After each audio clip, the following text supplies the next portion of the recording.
सबसे पहले तो नाज़ी देखें, ये बात है कि ईद के जो 3 दिन है ना, इसमें अगर आप स्पेसिफिकली ये कहें कि इसकी वजह से मेरा वज़न ज़्यादा हो गया है, तो मैं इस मिथ के अंदर बिलीव नहीं करती क्योंकि ईद के 3 दिन में हाँ, तमाम डायटीशियन और न्यूट्रिशनिस्ट ये रिकमेंड करते हैं कि नहीं आप नहीं, चीट वजन मील ज्यादा रखें। नहीं कह रही, मैं कह रही हूँ मतलब हाजमा मतलब खराब मैं हो ये गया कहना है। चाहती हूँ हाँ हाँ कि ईद के 3 दिन के हाँ। अंदर वज़न इतना ज़्यादा नहीं हो सकता कि आप पूरा साल उसकी वज़ह से क्रैश डाइट करें। जी जी ये जी। बात आपने बिल्कुल दुरुस्त कही कि रमज़ान के अंदर जो लोग डाइट मतलब फ्राइड आइटम ज़्यादा खाते हैं, उसकी वज़ह से बेसिकली वज़न ज़्यादा होता है।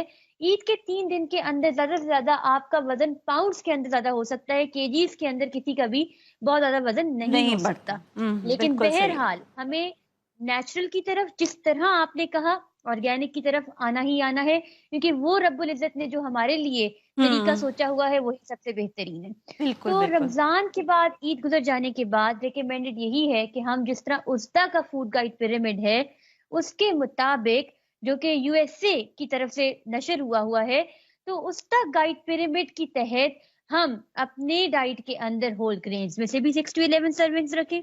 हम फ्रूट का पोर्शन भी 3 टू 4 सर्विंग्स रखें। हम वेजिटेबल्स का पोर्शन भी 3 टू 4 सर्विंग रखें। हम मिल्क का पोर्शन 2 टू 3 सर्विंग्स रखें। हम फैट स्पेयरिंगली यूज करें और मीट का भी इस्तेमाल करें एग्स के साथ, यानी कि हफ्ते में 3 दिन अंडा खाया जा सकता है।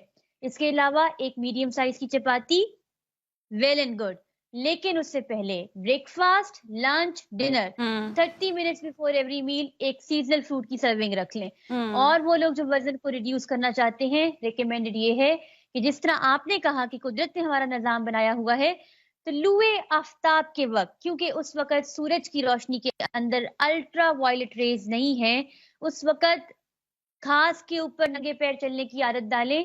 सबसे पहले 30 मिनट्स की वॉक शुरू करें, घास उसके लाए कहाँ बाद से? 40। यहाँ पे तो सबसे बड़ा मसला ये है कि एक तो हम कराची में अगर देखें तो घास उगना जरा सा मुश्किल होता है क्योंकि ये जरा रेगिस्तानी इलाका है। दूसरा ये कि अगर घास उगा भी दे तो कोई भी यहाँ, नियर बाय ग्राउंड एरिया, कोई भी नियर बाय ग्राउंड एरिया, हाँ जरूरी मतलब ये नहीं कि कि आप बाग में किसी जा बहुत सकते बड़ी हैं, बाग में चले जाए गॉल्फ करीब ही ग्रीन की कहीं। हाँ। तलाश में चल पड़े। कोई अच्छा, भी near by exact ground timing area, बताएं जरूरी जरा, नहीं कि बहुत एग्जैक्ट बड़ी टाइमिंग लैविश बताएं गॉल्फ घास पे ग्रीन की तरफ चलने चल की। पड़े। जी जी, काइंडली मैं आपको सुन नहीं सकी। एग्जैक्टली टाइमिंग बताएं घास पे चलने की। तुलुए आफ्ताब सुबह फजर की ठीक है। अजानों के बाद, यानी कि नमाज पढ़ते साथ ही हम तुलुए आफ्ताब के वक्त फजर के वक्त की बात करिए, जिस वक्त औस गिरी होती है घास के ऊपर। हाँ हाँ हाँ ये हाँ। वाली वो उस that is the best time. जिस जी, जिसके ठीक है। अंदर मैं कहने का मकसद ये है कि वो सूरज की रोशनी जिसके अंदर अल्ट्रा वायलेट रेज नहीं है, नहीं होगी, उसके ठीक है। अंदर हम घास के ऊपर नंगे पैर चलें और साथ कोई मेडिटेशन टेक्निक अपने साथ रखें। हफ्ता भर 30 मिनट्स की वॉक से आगाज किया जाए, उसके बाद सेकेंड वीक 60 मिनट्स पर ले जाए, 45 मिनट्स पर ले जाए, थर्ड वीक उसको 60 मिनट्स पर ले जाए, और इन 3 हफ्ते के अंदर ही वजन रिडक्शन, वेट रिडक्शन शुरू हो जाएगी। इससे ज्यादा अगर चाहते हैं तो फोर्थ और फिफ्थ वीक में 120 मिनट्स की वॉक को जारी रखें, इंशाल्लाह वजन घट जाएगा और वो तमाम असरात जो रमजान ज्यादा खाने की वजह से बॉडी के ऊपर थे, वो जायल होते चले जाएंगे।